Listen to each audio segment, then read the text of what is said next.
wow, like, because I really thought I was on my way. I thought this was it. I'm headed towards the big time.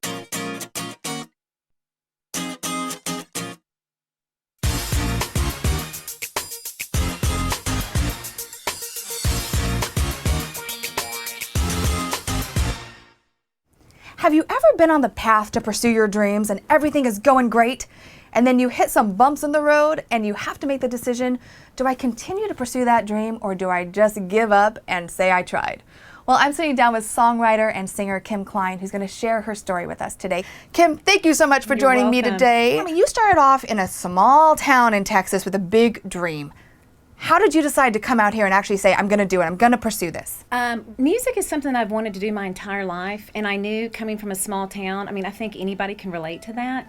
They always want to get out of that small town and the big city, big bright lights. But that's easy to say, but it takes a lot of courage to move away from everything that's comfortable. My family's here, I grew up here. It was very hard because I'm a very family-oriented person. And at an early age, Kim moved away from everything she knew to pursue her dreams in music. It takes a lot of adjusting. It was very, very difficult for me in the beginning. Still is to this day. Yeah. So you came out to LA. Tell me about kind of your rise as you were starting to really kind of get known. You were charting with some really big people. We started in the smaller markets at radio. Radio and the fans were responding to me very well. My single was called Inside. And I ended up jumping onto top 40, and it was just the most amazing feeling because you feel like, okay, there's really something here now, and now I know why I've gone after this, my passion.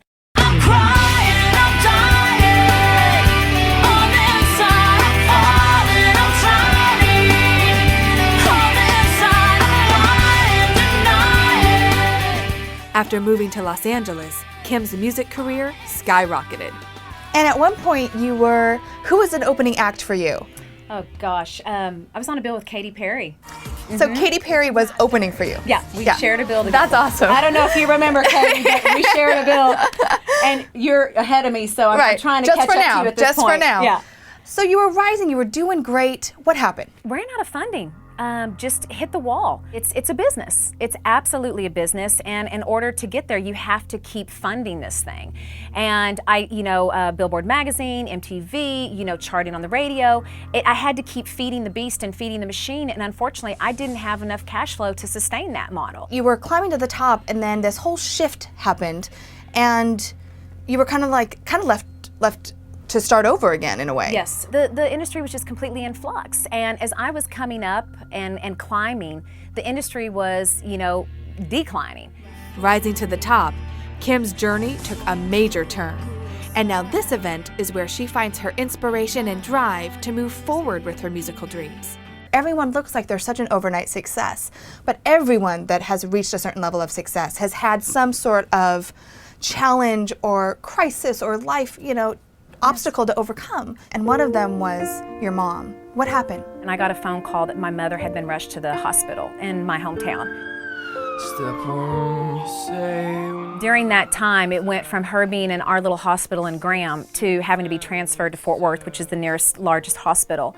And in that transition in the ambulance, she had a brain aneurysm. The brain aneurysm rupturing caused the heart attack to happen on top of that. My mother was basically DOA, dead on arrival. She passed and they brought her back. And it's just one of those things, it's your worst nightmare. Your mom's your best friend like my mom is mine, so I'm sure it was heart-wrenching to go through. Devastating. My mother's my world, and she's my inspiration. That's the reason why I do what I do. She put me around music from, since I was a toddler. Yeah. And that was a very difficult time because I was really starting to make a lot of strides with my career, and I'm in the waiting room, while they're taking care of my mother. And it's Sony, and they're like, we'd like to set up a meeting with you to talk to you about your music. And I'm like, I can't come. And did you ever think at that point, well, you know what, kind of my journey's over here. This happened, and so I'm going to just go back to Texas or give up and just kind of focus on mom? And I was very prepared to go back home and take care of my mother if that's what I had to do. If I have to give up my dream and my career, that was more important to me. Tragedy struck, and Kim was forced to make a decision. She's okay. She's, definitely changed. I literally saw my mother be reborn in neuro ICU. Just the movement of one finger. Just to be able to wiggle a couple of toes. It was just like, it was a miracle, absolute miracle. My mother is absolutely a fighter and a survivor, and she's my miracle and my inspiration. So Kim, what would you tell someone who is like you 10 years ago, that really wants to pursue their music, that maybe is in a small town? What would you tell them to do? Okay. For me, honestly, I would say go for it. If this is what you want, someone wants, and for me it's what I want, needs to be my 100% focus. And that way, it's everything goes into that. Every ounce of energy, everything that I do is right there focused on being what I want to be and create in my life. Okay, I know everyone is dying, Kim, to hear your voice. If they haven't had the chance yet, will you just sing a little something for us? Sure. And I keep on falling